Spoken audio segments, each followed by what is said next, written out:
के बड़े से बंगले में सरिता नाम की एक लड़की अपने पति के साथ रहा करती थी। सरिता का बंगला इतना बड़ा था कि उसे बंगले की सफाई करते हुए कब सुबह से शाम हो जाती थी कि उसे पता ही नहीं चलता था। एक रोज सरिता अपने पति सिद्धार्थ से कहती है, अजी, मेरी बहन सीमा को गुजरे हुए कितने दिन बीत गए हैं, पर मुझे हर पल बस उसी की याद सताती रहती है। उसके बिना मुझे ये घर खाने को दौड़ता है जी। और आप भी फैक्ट्री के काम में इतना बिजी रहते हो कि मुझे कहीं घुमाने तक नहीं ले जाते। तुम खुद तो सारा दिन बस घर के काम काज में लगी रहती हो और बोलती हो कि कहीं घूमने नहीं ले जाते। अरे तुम घर के काम से फुर्सत मिले तब ना मैं तुम्हें कहीं घूमने ले जाऊं। अजी, बात तो आप सही कह रहे हैं। इतने बड़े घर में काम करते करते मुझे पूरा दिन हो जाता है। घर का काम करने में अब मेरी तबीयत भी खराब होने लगी है। अजी, मैं सोच रही थी कि क्यों ना हम घर के काम के लिए एक नौकरानी रख लें। सरिता की बात सुनकर सिद्धार्थ गुस्से से बोलता है, क्या कहा तुमने? घर के लिए नौकरानी रख लें?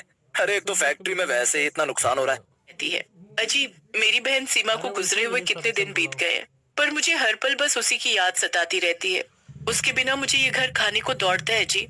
और आप भी फैक्ट्री के काम में इतना बिजी रहते हो कि मुझे कहीं घुमाने तक नहीं ले जाते। तुम खुद तो सारा दिन बस घर के काम काज में लगी रहती हो और बोलती हो कि कहीं घूमने नहीं ले जाते। अरे तुम घर के काम से फुर्सत मिले तब ना मैं तुम्हें कहीं घूमने ले जाऊं। अजी, बात तो आप सही कह रहे हैं। इतने बड़े घर में काम करते करते मुझे पूरा दिन हो जाता है। घर का काम करने में अब मेरी तबीयत भी खराब होने लगी है। अजी, मैं सोच रही थी कि क्यों ना हम घर के काम के लिए एक नौकरानी रख लें। सरिता की बात सुनकर सिद्धार्थ गुस्से से बोलता है, क्या कहा तुमने? घर के लिए नौकरानी रख लें?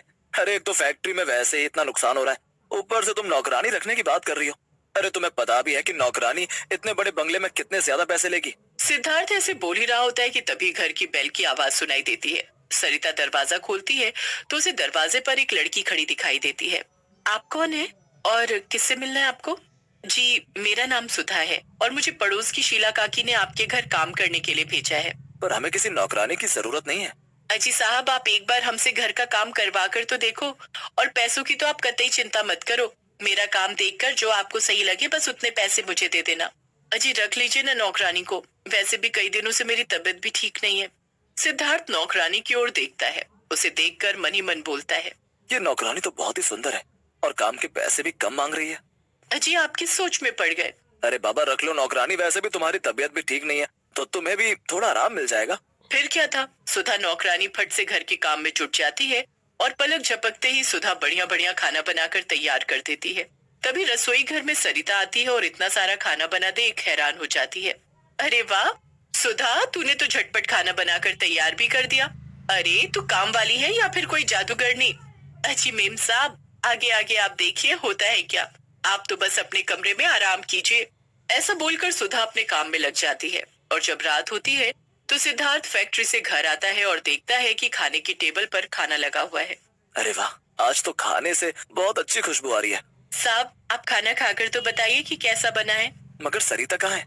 उनकी तबीयत ठीक नहीं थी तो मैंने उन्हें खाना खिलाकर सुला दिया। अच्छा है कि सो गई। वैसे आए दिन ये बीमार ही पड़ी रहती है। इसका भी जल्दी से किस्सा खत्म हो तो मेरा काम बन जाए। अरे साहब, आप अकेले अकेले क्या बड़बड़ा रहे हो? कुछ भी तो नहीं। ऐसा बोलकर सिद्धार्थ खाना खाकर सोने चला जाता है। उसी रात सरिता को किसी के जोर जोर से हंसने की डरावनी आवाज सुनाई देती है। सरिता उठती है और रसोई घर की ओर जाती है कि तभी एक काली बिल्ली सरिता के ऊपर झपट्टा मारती है। सरिता बिल्ली को देखकर जोर से चिल्लाती है। सरिता की आवाज सुनकर सुधा और सिद्धार्थ भागे चले आते हैं। क्या हुआ सरिता, तुम ठीक तो हो ना?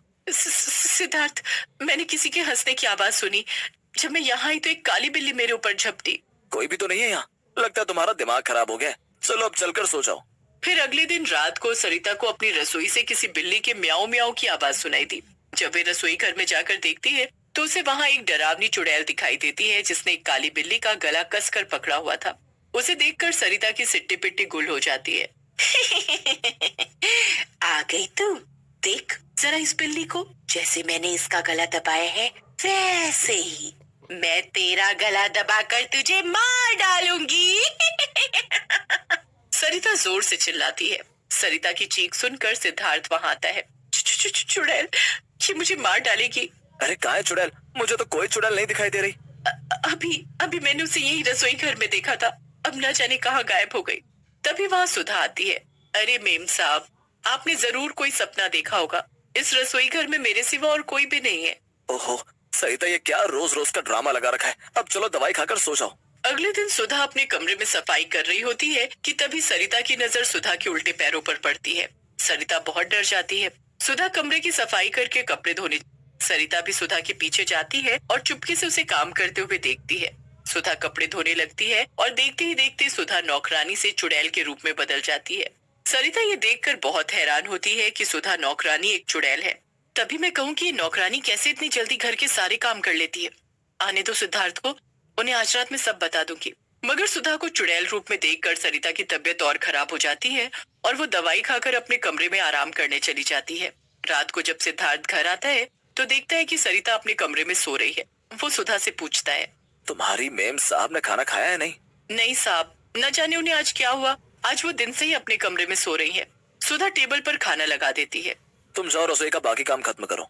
सुधा रसोई घर के पास खड़ी होकर देखती है कि तभी सिद्धार्थ अपनी जेब से एक पुड़िया निकालकर खाने में मिला रहा है। सिद्धार्थ मुस्कुराते हुए बोलता है, आज इस सरिता का भी काम खत्म कर देता हूँ। जैसे मैंने इसकी बहन को खाने में जहर देकर मार डाला और उसकी सारी जायदाद सरिता के नाम हो गई, अब ये भी जहर वाला खाना खाकर मर जाएगी तो इसकी सारी जायदाद मेरे नाम हो जाएगी। फिर मैं मजे से जिंदगी जीऊंगा और फिर से किसी अमीर लड़की को अपने प्यार में फंसाकर उससे शादी कर लूंगा। सुधा जैसे ही सिद्धार्थ की ये बात सुनती है तो उसके पैरों तले से जमीन खिसक जाती है। हे भगवान, इसका मतलब इस सिद्धार्थ ने हमारी जायदाद हड़पने के लिए मुझे जहर देकर मार डाला और खाना मेरी बहन सरिता लेकर आई थी। इसलिए मैं अब तक ये समझती रही कि मुझे सरिता ने खाने में जहर मिलाकर मार डाला ताकि बंगले का आधा हिस्सा भी उसी के नाम हो जाए। मैं यहाँ नौकरानी बनकर आई ताकि अपनी बहन को मार सकूं, पर अब मुझे सच्चाई पता चल गई है। अब मुझे अपनी बहन को इस पापी इंसान से बचाना है। ऐसा बोलकर सुधा जल्दी से सिद्धार्थ के पास जाती है और उसके हाथ से खाना लेकर बोलती है, अरे साहब, आप क्यों परेशान होते हो? खाना मैं ले जाकर मेम साहब को खिला देती हूँ, तब तक आप भी खाना खा लो। मैंने टेबल पर खाना परोस दिया है। ऐसा बोलकर सुधा खाना लेकर सरिता के पास जाती है। जैसे ही सरिता सुधा को देखती है तो उसे देखकर चुड़ैल चुड़ैल बोलने लगती है, मैं जान गई हूँ कि तुम कोई नौकरानी नहीं हो बल्कि एक चुड़ैल हो, और मैं अभी तुम्हारा सच सिद्धार्थ को बताती हूँ। सरिता की बात सुनते ही सुधा चुड़ैल के रूप में बदल जाती है और रोते हुए बोलती है, दीदी, मैं आपकी छोटी बहन सीमा हूँ जो मरने के बाद एक चुड़ैल बन गई, पर अब मुझे पता चल गया है कि मुझे सिद्धार्थ जीजा जी ने खाने में जहर देकर मार डाला था। फिर चुड़ैल सरिता को सारी बात बताती है। तुम मेरी बहन सीमा हो? ऐसा बोलकर सरिता की आंखें भर आती हैं।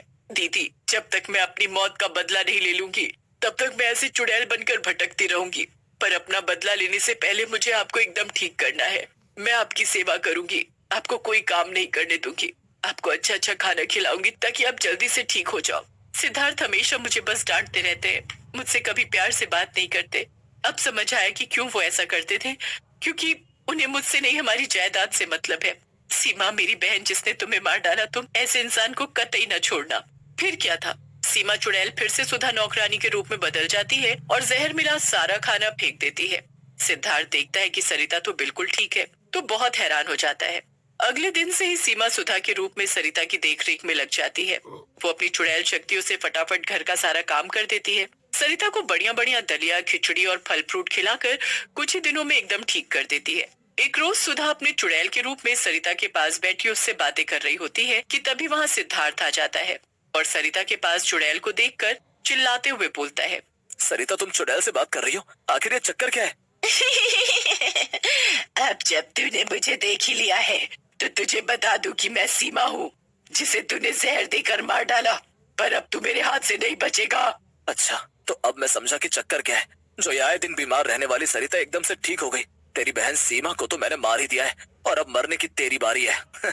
सिद्धार्थ की बात से चुड़ैल को बहुत गुस्सा आता है और वो गुस्से में आकर सिद्धार्थ का गला पकड़ लेती है। मेरी बहन को मारेगा? अब देख मैं तेरा क्या हाल करती हूँ। अरे मर गया रे, मर गया। अरे चुड़ैल, चुड़ैल कहेगी मेरा गला छोड़। मगर चुड़ैल सिद्धार्थ की एक भी बात नहीं सुनती और उसका गला दबाकर मार डालती है। आज मेरा बदला पूरा हुआ, अब मेरी बहन तुझे अपना ध्यान खुद रखना है। मेरी बहन, आज तू ना होती तो ये पापी मुझे भी मार डालता। तूने एक नौकरानी बनकर मेरी जो सेवा की है वो मैं कभी नहीं भूल पाऊंगी। सरिता की बात सुनकर सीमा को बहुत खुशी होती है और वो खुशी खुशी वहाँ से चली जाती।